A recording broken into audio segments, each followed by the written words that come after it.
البنات، كيف بقيتوا؟ لاباس عليكم؟ كلشي مزيان؟ كي دوزتوا عيدكم؟ كي خرجت دوارتكم؟ كنتمنى تكونوا على خير وبخير. المهم بديت معكم الفيديو ديال اليوم من دارنا هنا. راه تقريبا كان شي 3 ايام في العيد، ثالث عيد وقيله.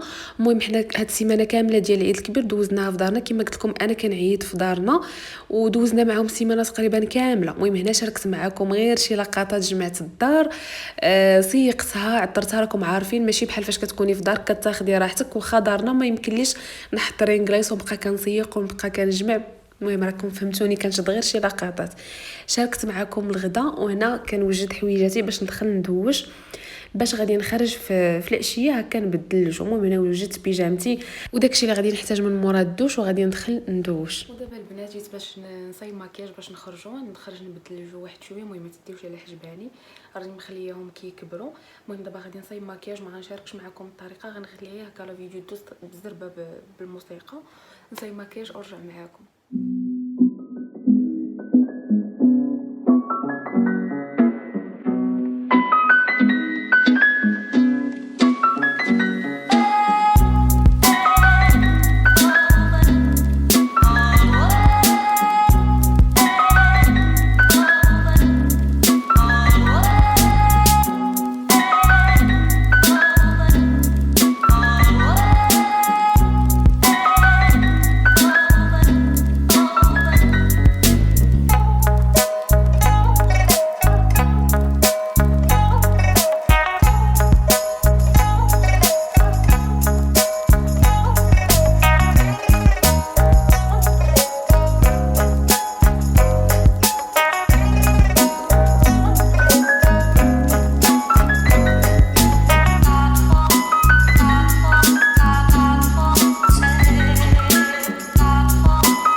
ساليت المكياج وهنا وجدت حويجاتي اللي غادي نلبس. غنلبس جين مع هاد لا شوميز هادي في الابيض، سويك وصنيديله، وغندير ديك الباندا مع ديك البافا صافي وغادي نخرج.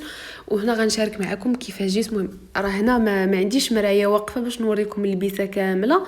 المهم كنحاول انني نشد معاكم وصافي. المهم تتقولوا لي كيفاش جاتني اللبسه وكيفاش جاني المكياج وغادي نخرج.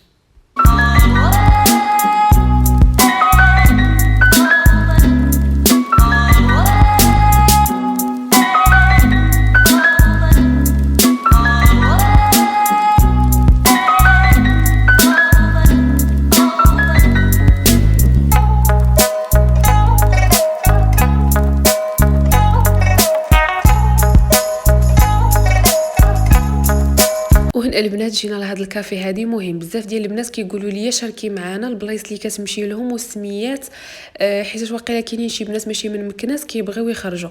بالنسبه لهذا الكافي البنات سميتها المنتزه، راه بنات مكناس غيكونوا كيعرفوها، راه يلاه صلحوها وحلوها، دايرين فيها بارك ديال الالعاب ديال الوليدات الصغار، صراحه فيها الجلسه زوينه، المهم الاجواء زوينين. انا هادو هما القهاوي اللي كيعجبني نمشي لهم، بالخصوص اللي كيكون فيهم هكا شي بارك ديال الالعاب ديال الوليدات الصغار، كنلقى راحتي فيهم. من بعد ما تقهوينا البنات غادي نمشيو نضربوا دوره، غادي نضرب بكم هكا دويره في مكناس. بالنسبه للبنات اللي ماشي مكناسيات وكيبغيو يجيو لمكناس يشوفوا هكا البلايص اللي عندنا في المكناس والمآثر ديالنا.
وهنا كنا دخلنا للدار، شاركت معكم العشيوه ديالنا. راكم عارفين هاد السيمانه ديال العيد كتكون برعايه اللحم في الغداء وفي العشاء. مهم شاركت معكم هاد الفيديو خفيفه ظريفه غير باش ما نغبرش عليكم، كنتمنى تعجبكم. نقول لكم سلام ونعاودوا نتلاقاو فيديو واحد اخر ان شاء الله.